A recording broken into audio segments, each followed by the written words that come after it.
भगवती सूत्र में कहा गया है,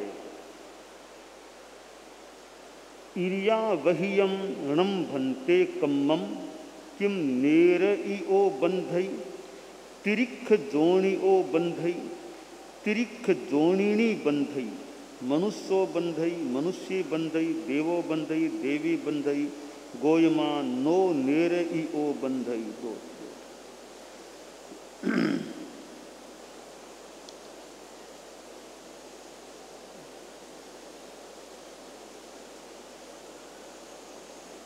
संपरा इयम णम भन्ते कम्मम किम नेर इओ बंधई तिरिख जोणिओ बंधई जाव देवी बंधई गोयमा नेर इओ भी बंधई। जैन दर्शन में आत्मवाद एक महत्वपूर्ण प्रमुख सिद्धांत है। आत्मवाद से जुड़ा हुआ दूसरा सिद्धांत है कर्मवाद।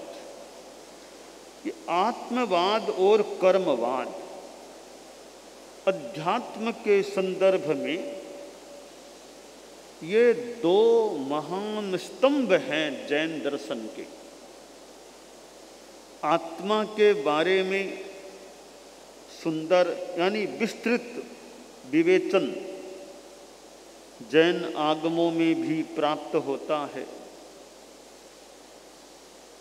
आया वाओ जो एक संकलित है आगमों से ग्रंथ, उसमें आत्मा के बारे में जीव के बारे में अच्छी खासी जानकारियां संभवतः प्राप्त हो सकती है। आत्मवाद से जुड़ा हुआ जो कर्मवाद है उसमें भी अनेक नियम सिद्धांत बताए गए हैं। एक कंसेप्ट सिद्धांत कर्मवाद के अंतर्गत है कि कर्मबंध दो प्रकार का होता है। एक ऐरियापथिक कर्मबंध और दूसरा होता है सांप्रदायिक कर्मबंध। ऐरियापथिक कर्मबंध और सांप्रदायिक कर्मबंध, इन दो बंधों में सारा कर्मवाद समाविष्ट हो जाता है। अब ऐरियापथिक कर्मबंध किसके होता है और वो क्या चीज है, यह एक ज्ञातव्य विषय है। और सांप्रदायिक क्या चीज है और किसके वो बंधता है। तो पहले मैं ऐरियापथिक के बारे में कुछ बताना चाहता हूं। ये ऐरियापथिक कर्मबंध है वो केवल योग से होता है, यानी काय वांग मनो व्यापारो योग है।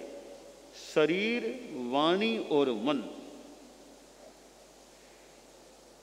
कसाय रहित योग से होने वाला बंध ऐरियापथिक कर्म बंध है। कसाय रहित पूर्णतया वीतराग ही होता है। वीतराग दो प्रकार का होता है, उपशांत मोह वीतराग और क्षीण मोह वीतराग। उपशांत मोह वीतराग केवल 11वें गुणस्थान में ही होता है। तो क्षीण मोह वीतराग 12वें गुणस्थान में भी है, 13वें में भी है, 14वें में भी है। सिद्ध भी क्षीण मोह वीतराग ही होते हैं। तो क्षीण मोह वीतराग जो 12वें गुणस्थान से शुरू हो जाता है और 13वें गुणस्थान में तो केवल ज्ञान भी हो जाता है। इस प्रकार ये ऐरियापथिक बंध 3 प्रकार के मनुष्यों के होता है। यह तो है ही कि होगा तो केवल वीतराग के ही होगा। अब वीतराग भी 3 प्रकार के हो जाते हैं। उपशांत मोह वीतराग नंबर 1, केवल ज्ञान रहित क्षीण मोह वीतराग नंबर 2, और केवल ज्ञान सहित सयोगी क्षीण मोह वीतराग यानी सयोगी केवली। ये 3 प्रकार के मनुष्य हैं, यानी 11वें गुणस्थान में, 12वें गुणस्थान में और 13वें गुणस्थान में। इन 3 गुणस्थानों में ही ऐरियापथिक कर्म बंद होता है। जो 3 प्रकार बताए हैं, इन 3 गुणस्थानों के आधार पर ही वे 3 प्रकार हैं। हालांकि उपशांत मोह वीतराग है, वह वर्तमान में तो वीतराग है, कुछ ही समय में वापिस वो सराग भी बन जाता है। परंतु क्षीण मोह वीतराग जो एक बार बन गया है, वह कभी भी भविष्य में वापिस राग युक्त बन ही नहीं सकता। तो ऐरियापथिक बंध किसके होता है? इसका तो उत्तर है कि 11वें, 12वें और 13वें गुणस्थान में वर्तमान मनुष्यों के ही होता है और किसी के भी नहीं होता, किसी के ही नहीं होता। 14वें गुणस्थान में भी मनुष्य तो है, वीतराग भी है, परंतु 14वें गुणस्थान में तो कोई भी बंध नहीं होता। अबंधो योगी, वे अयोगी होते हैं, अबंध होते हैं, और बंध के लिए योग चाहिए। योग 14वें गुणस्थान में मन वचन काय की प्रवृत्ति होती नहीं, इसलिए 14वां गुणस्थान तो अबंध होता है। छोटा सा सूत्र है, अबंधो योगी, अबंधो अयोगी। अयोगी केवली गुणस्थान के बंध नहीं होता, उस वहां नहीं होता।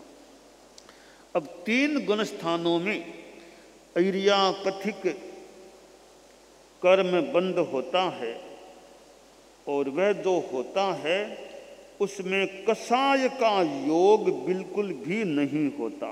कषाय रहित अवस्था में ही वह होता है, केवल योग से होता है।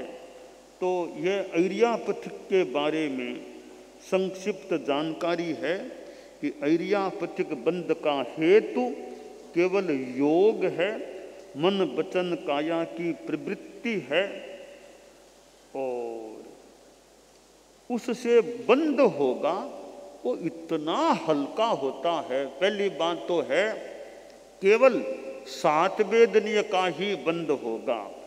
वेदनीय क्रम में भी असात का तो होगा ही नहीं, केवल वेदनीय का होगा, और वह भी 7 वेदनीय का होगा। और बंद मानो कहने का बंद है, बाकी वास्तव में लगभग नहीं जैसा बंद है। क्या बंद है? बंधा कि भोगा की जड़ा। पहले समय में बंधा, दूसरे में उदय में भोगा, और तीसरे में गया, निर्जीर्ण हो गया। तो नाम मात्र का बंद है, कहने का बंद है, बाकी कोई दमदार बंद वह नहीं होता। बंधा कि गया, बंधा कि गया, बंधा कि गया, इस तरह का नाम मात्र का बंद है। क्योंकि केवली के वीतराग के कषाय नहीं होता, तो अकषाय के बंध में ताकत नहीं होती, एकदम हल्का फुल्का बंद होता है वो। तो वो फिर भी मामूली सा है, वह ऐरियापथिक बंध कहलाता है। तो इसकी पहचान के अंग हो गए कि 11वें, 12वें, 13वें गुणस्थान में होने वाला कर्म बंध ऐरियापथिक बंध है। नंबर 1 की बात।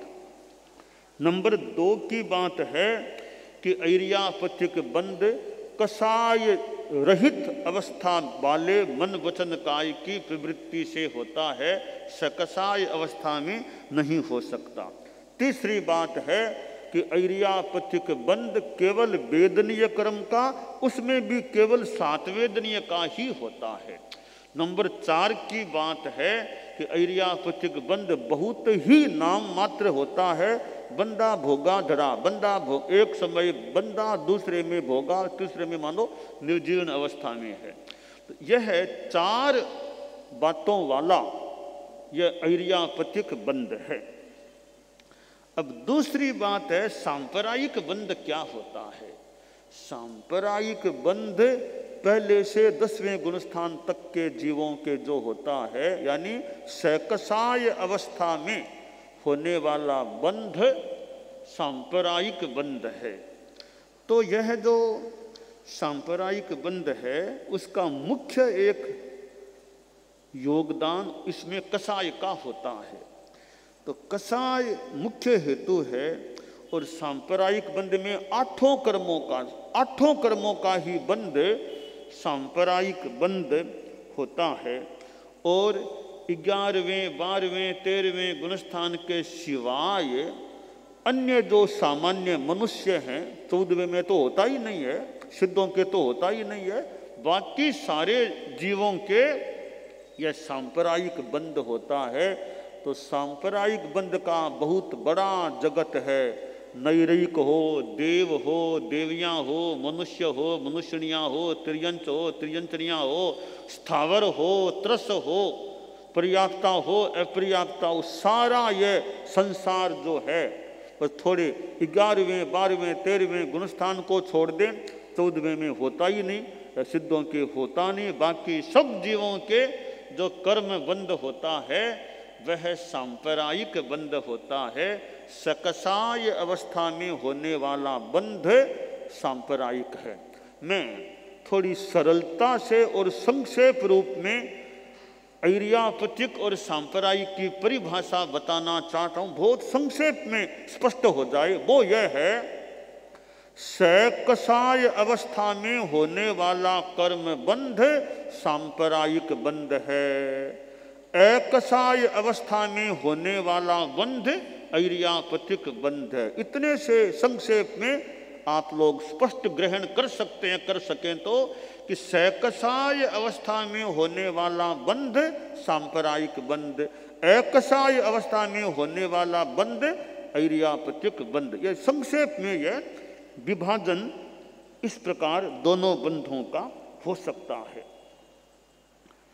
अब जो बात है वह यह है कि सांप्रदायिक बंध है वो सकसाय अवस्था में होता है।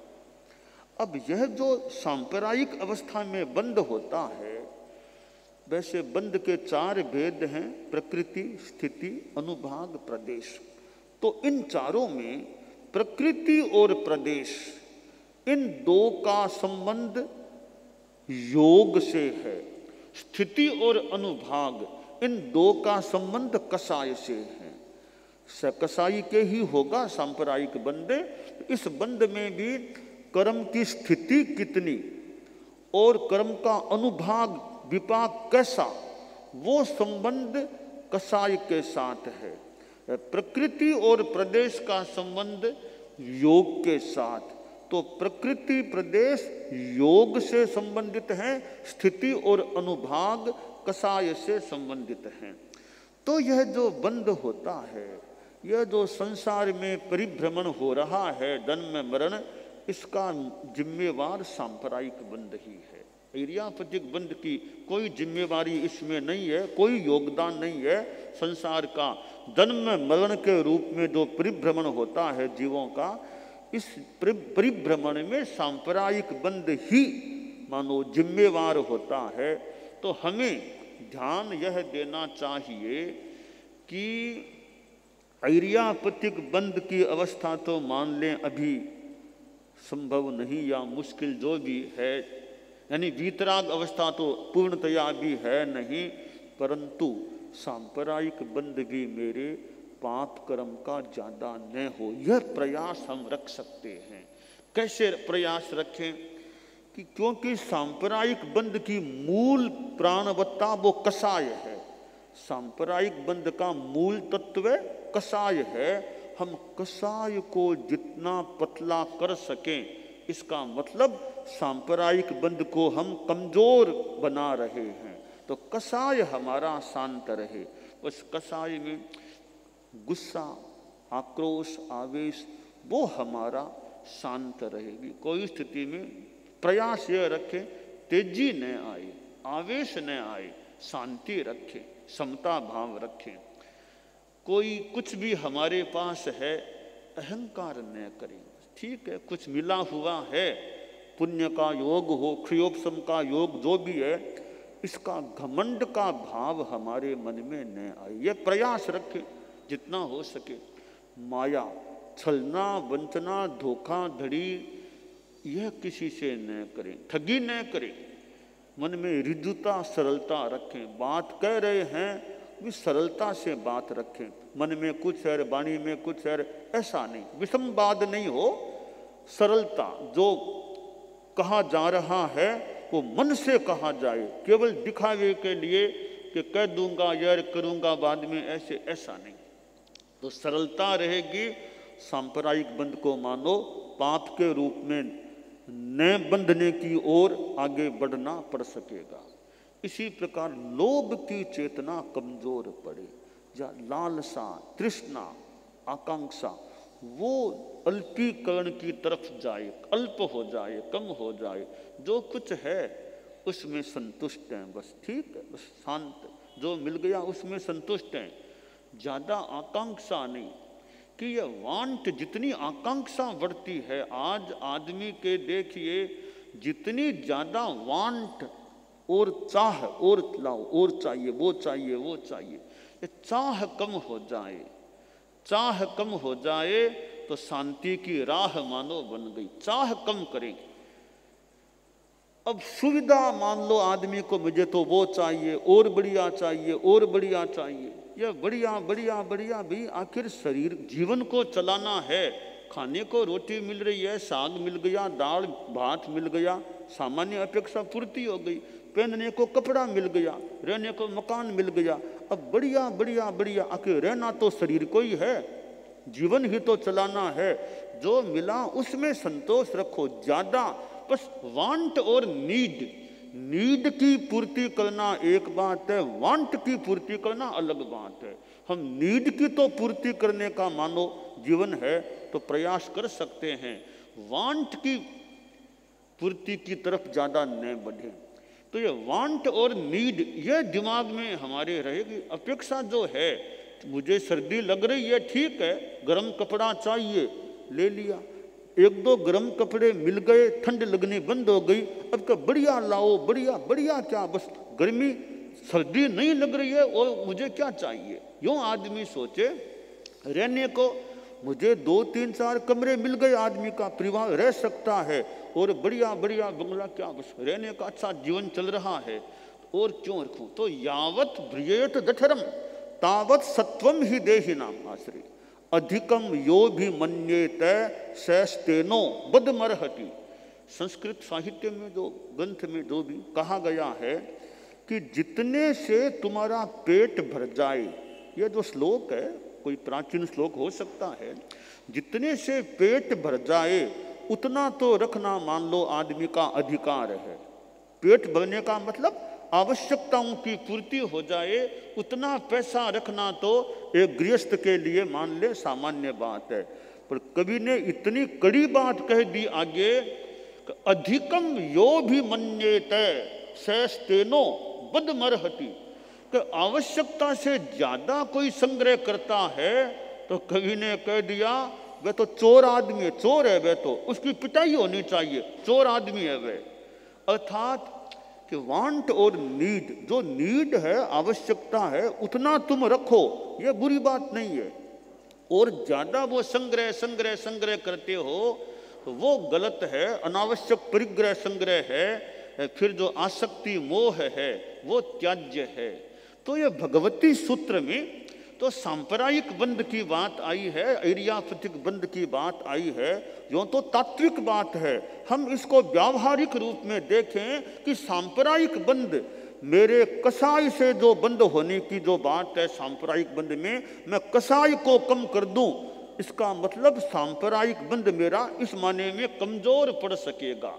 तो सांप्रदायिक बंध को कमजोर करने का तरीका है अपने कसाय को हम कम करें, राग द्वेष जितने हम उनसे बच सकें, और गुस्सा, अहंकार, माया, लोभ ये हमारे व्यवहार में, बाकी तो छद्मस्त है मान लो, फिर भी जितना ये प्रतनुकरण इनका हो सके, अल्पीकरण हो सके, वह प्रयास हमें करना चाहिए। तो भगवती सूत्र में जो ये विवेचन आया है कि सांप्रदायिक और ऐर्यापतिक बंध, ऐर्यापतिक केवल मनुष्यों के ही होता है, वह भी 11वें, 12वें, 13वें गुणस्थान में ही होता है, जबकि सांप्रदायिक बंध शेष सभी नरक में भी, त्रियंत में भी और शेष मनुष्यों में भी और देवों में भी यह सांप्रदायिक बंध होता है। सांप्रदायिक बंध का जगत विस्तृत है, विराट है, जबकि ऐर्यापतिक का जगत बहुत छोटा है। हम सांप्रदायिक बंध को भी कमजोर करने का प्रयास करें, कसाय को कम करने का प्रयास करें, यह काम्य है।